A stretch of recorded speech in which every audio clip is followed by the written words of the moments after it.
Hi YouTube, it's Tracy from Entrepreneur Girl, and today we're going to continue our discussion about retail arbitrage by Chris Green. And we're doing a book discussion and key point summary of Chapter 4, Why Does FBA Work? And in this chapter, Chris Green gives 5 main reasons that FBA works. The first one is that you have a higher probability of getting the buy box. If you know what the buy box is, it's when a buyer is searching for a particular item, and when they're looking, the picture comes up and it has buy it now, and they can click on the buy it now button. That's prime real estate. That's the area that everybody wants to be at. And he's not saying if you are an FBA seller, you get it, but he's saying you have a higher probability of getting it. So that's pretty good. Number 2 is that when a buyer is searching for an item, and there might be 50 of them, you are near the top, if not the first one, because FBA sellers are rated higher than independent merchants, so you get put higher in the list. Number 3 is you get to use the amazing Amazon Marketplace. Number 1 in the nation. They have a multi-million-dollar business. They have it down, their shipping, their customer service, the international marketplace, and you get to use all of that. Number 4 is that you have access to the best Amazon customers, and those customers are called Amazon Prime members. These people pay $79 a year, and they get, in exchange for that, 2-day air shipping for free. No minimum purchase. And if they choose to have an item overnighted, it's only an additional $3.99.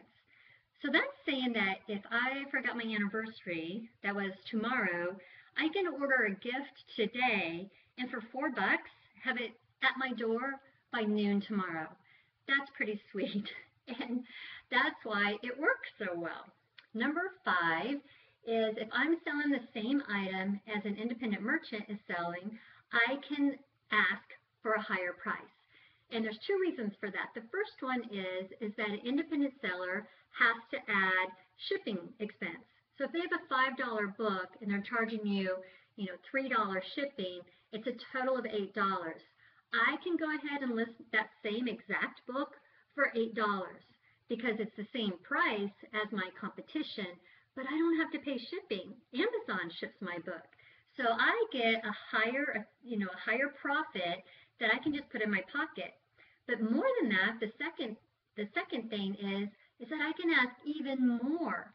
So if they have a $7 product and I can sell it for $7 and I'm still pocketing more money, I can even sell that book for $9 because of the great service that these Prime members and other people get from Amazon or FBA. They are willing to pay a couple extra dollars for that. So I even get to charge sometimes over retail or over my competition because of that fact alone. So that's the five main reasons that FBA works so well. And FBA is really profitable for Amazon. I think it's like 33% or 30-something percent of their volume, their money, income that they make as a company is from other sellers on the Amazon Marketplace. So that's pretty powerful stuff. So then Chris Green in the book, he goes through pricing.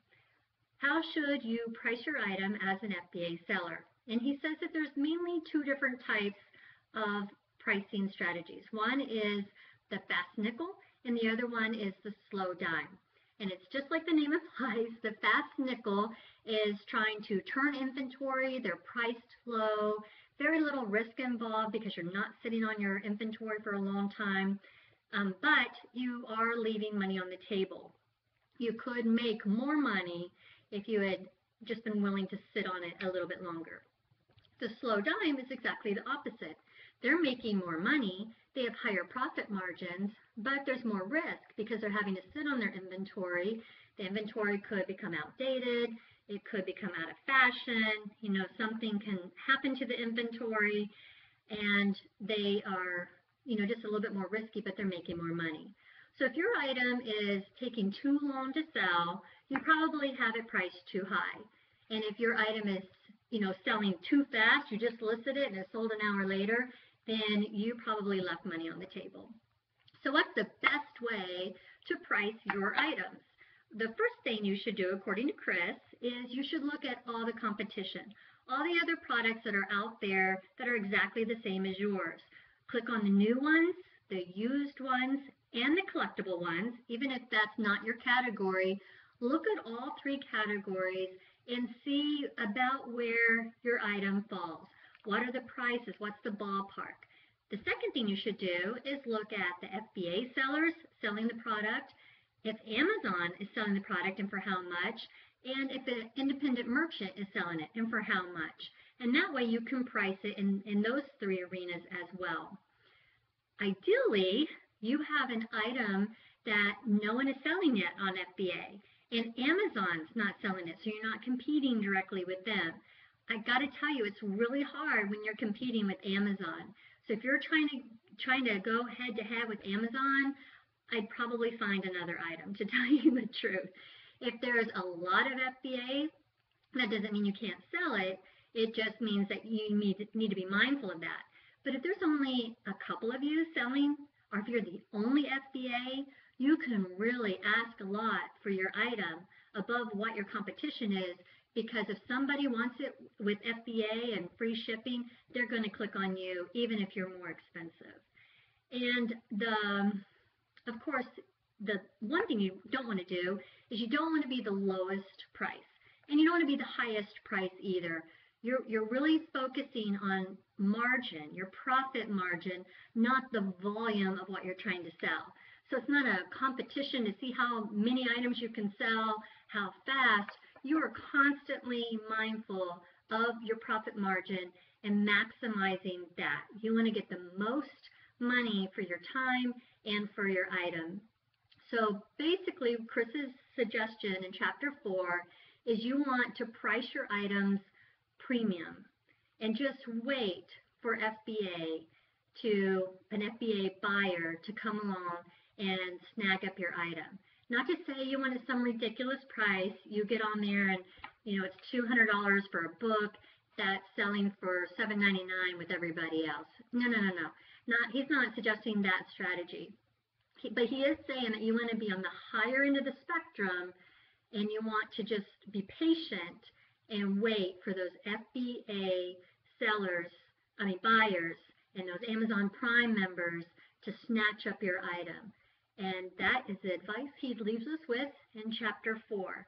So I'm looking forward to Chapter 5. Hopefully we can talk about that in a couple more days.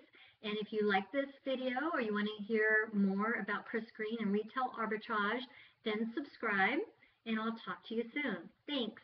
Bye.